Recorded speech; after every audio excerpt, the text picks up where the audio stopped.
இடம்பொருள் நேயர்களுக்கு வணக்கம். ஸோ இன்றைக்கி பார்த்திங்க அப்படின்னா இப்போ சிறகடிக்க ஆசை சீரியலை பொறுத்த வரைக்கும் இந்த சீரியலில் இப்போ மீனாவுக்கு தான் கஷ்டத்துக்கு மேலே கஷ்டத்தை கொடுக்குறாங்கிறத பற்றி நம்ம நிறைய பேசிட்டோம். பார்க்க போகலாம், நமக்கே பாவமாக தான் இருக்குது.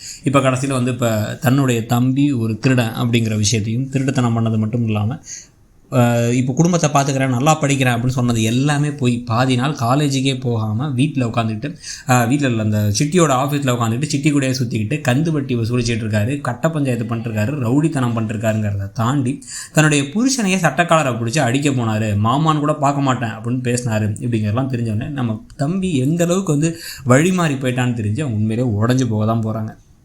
இதில் எடுத்தவொடனே உண்மைகள் தெரியாட்டியும் கூட யூஸ்வலாக சீரியலில் எல்லாத்துலேயுமே ஒவ்வொரு விஷயத்த மறப்பாங்க. இவங்க இந்த விஷயத்த சொல்ல மாட்டாங்க, இவங்கள்ட்ட இந்த விஷயத்தை இவங்கள்ட்ட சொல்ல மாட்டாங்கன்னு இருக்கும்.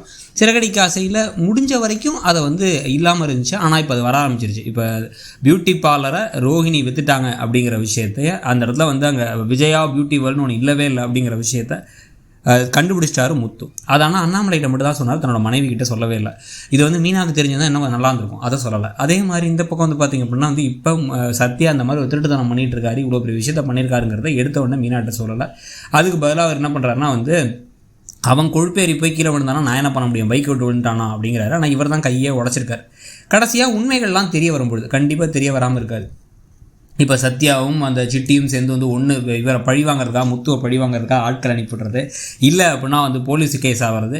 இது ரெண்டும் இல்லை அப்படின்னா முத்துவே ஒரு கட்டத்துக்கு மேலே வேறு வழி இல்லாமல் உண்மையை சொல்கிறது அப்படின்னு ஏதாவது நடக்கும் பொழுது அதில் இந்த வீட்டில் இருக்க அத்தனை பேருக்கு அது தெரிய வந்துச்சு அப்படின்னா ரோஹிணியெல்லாம் ரொம்பவே ஓவராக பண்ணுவாங்க. நல்ல வேலை நீங்கள் தப்பிச்சிட்டிங்க மனோஜ் அப்படின்னு ஏற்கனவே ஒரு தடவை சொன்னாங்க. இது இல்லாமல் இன்னொரு விஷயத்தை பண்ணுறதுக்கான வாய்ப்பு என்ன இருக்குன்னா, எனக்குலாம் பயமாக இருக்குது ஆன்ட்டி, இங்கே இருக்கிறதுக்கே இந்த குடும்பத்தில் எல்லோரும் இப்படி திருட்டுத்தனம் பண்ணுறவங்களா இருக்காங்களே, நீங்கள் பணத்தை எடுத்து போகிறீங்கிறத மீனா சொல்லாமல் எப்படி அவங்க தம்பிக்கு தெரிஞ்சிருக்கும். அப்போ ஏதோ ஒரு வகையில் மீனாவும் இதில் இன்வால்வ் ஆகிருக்காங்க. இப்போ எப்படி நம்ம இதே வீட்டில் தூங்குறது, இவங்க ஹாலிலே வேறு இருக்காங்க, நம்மள ஏதாச்சும் பண்ணிட்டு நம்ம பணத்தையும் எடுத்துப்பாங்களா அப்படின்னு ஓவர் ஆக்ஷன், ஓவர் எக்ஸ்ட்ரா டைலாக்லாம் சொல்கிறதுக்கான வாய்ப்புகள் உண்டு. அதை சொல்கிறதுக்கு வாய்ப்புள்ள ஒரு ஆள் தான் ரோஹிணி. இந்த மாதிரிலாம் வேணும்னே ஏற்றி விடுவாங்க. அதுலேயும் அவங்களுக்கு புது அஜெண்டா வேறு வந்துருச்சு. அவங்க ஃப்ரெண்டுக்கிட்டேயும் சொல்லிட்டாங்க, முத்து இந்த மீனாவும் இந்த வீட்டில் இருக்க வரைக்கும் எனக்கு நிம்மதி இருக்காது, ஆனால் எனக்கு வீட்டை விட்டு வெளில போய் தனி கொடுத்துருக்கிறதுல விருப்பம் இல்லை. அப்போ இவங்க 2 பேர்த்த வெளில துரத்தணும். இதே விஷயத்தை ஆன்ட்டியும் ஆல்ரெடி யோசிச்சுட்டு தான் இருக்காங்க. அப்போ அவங்களுக்கு ஏற்கனவே ஒரு காரணம் தான் கிடைக்காம இருக்குது. ஒரு காரணம் கிடைச்சா போதுன்னு நினச்சிட்டு இருந்தவங்களுக்கு இதுதான் காரணமாக இருக்க வாய்ப்பு இருக்குது. உடனே ரோஹிணியை வேணே ஏற்றி விட்டு ரோஹிணி திருப்பி பிரச்சனைகள் பண்ணி கடைசியில் மீனாவை வீட்டை விட்டு துரத்துறதுன்னு ஒரு முடிவை ரோஹிணியும் விஜயாவும் சேர்ந்து எடுக்க, இந்த சமயத்தில் எதுவும் சொல்ல முடியாத மாதிரி அண்ணாமலை வாயடைச்சு போய் நிற்க. ஏன்னா அவர் சும்மாவே எதுவும் தேவையான சமயத்தை சொல்ல மாட்டார், தேவையில்லாத சமயத்தில் மட்டும் தான் டே முத்தோ சும்மாறா விஜயா சும்மாருமா அப்படின்னு சும்மாருன்னு சொல்லிட்டு இருப்பார். ஆனால் இந்த தடவை திருடிட்டாங்க அப்படிங்கிற விஷயம்லாம் தெரிஞ்சு ஏற்கனவே ஒரு தடவை பைக்கை திருடினது மட்டும் இல்லாமல் இப்போ கையிலேருந்து பணத்தை தூக்கிட்டு போயிட்டார் சத்யா அப்படின்னு தெரியும் போது பெரிய பிரச்சனையாக போகுது. கடைசியில் அது எல்லாம் யார் தெருவில் விழப்போகுது, சம்மந்தமே இல்லாமல் மீனா தெருவில் தான் விழப்போகுது. மீனா அந்த வீட்டை விட்டு போகிறதுக்கான ஒரு பெரிய காரணமாக, மீனா அவமானப்படுத்தப்படுறதுக்கான பெரிய காரணமாக ரோஹிணியும் விஜயாவும் அமைவாங்க அப்படின்னு தான் தோணுது. அந்த சமயத்தில் முத்து என்ன முடிவெடுக்க போகிறாரு, முத்து பண்ண விஷயத்தை அடித்த விஷயத்தை டக்குன்னு புரிஞ்சுக்க போகிறாங்களா, இல்லை பின்னாடி லேட்டராக தான் புரிஞ்சுப்பாங்களாங்கிறது இருக்குது.